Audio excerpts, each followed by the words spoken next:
suis David Besson, responsable des collections du Musée des Confluences, et nous sommes ici au Centre de conservation et d'études des collections du Musée des Confluences. Alors, Carnet de collection est une exposition qui lève un petit peu le voile sur la vie cachée des objets conservés par le Musée des Confluences. La collection d'entomologie est juste énorme. Elle comprend plus d'1,5 million de spécimens avec de remarquables ensembles de coléoptères, de papillons, de fulgures, avec des insectes qui parfois sont tellement petits que pour les étudier ou les déterminer, les chercheurs sont obligés de travailler sous les loupes binoculaires qui sont installées dans les salles de consultation des collections.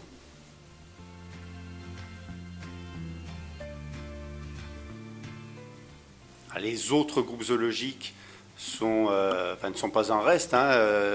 Autant de spécimens qui servent à étudier la biodiversité.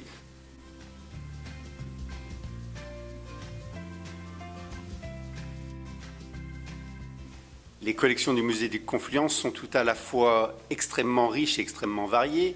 Ce sont par exemple plus de 22 000 minéraux ou échantillons de roches qui sont conservés. Ça concerne notamment la fameuse collection d'Alexis Charmette, qui fut l'un des plus grands spécialistes de la fluorite. On peut citer par exemple le célèbre gisement de Serein, dont les exceptionnels fossiles nous racontent des histoires qui sont vieilles de 150 millions d'années. Et enfin, les sciences humaines peuvent également s'appuyer sur plusieurs milliers d'objets ethnographiques ou archéologiques, comme ces talismans malgaches, au sujet desquels le Musée des Confluences est allé recueillir le témoignage des populations d'origine au cours d'une étude récente.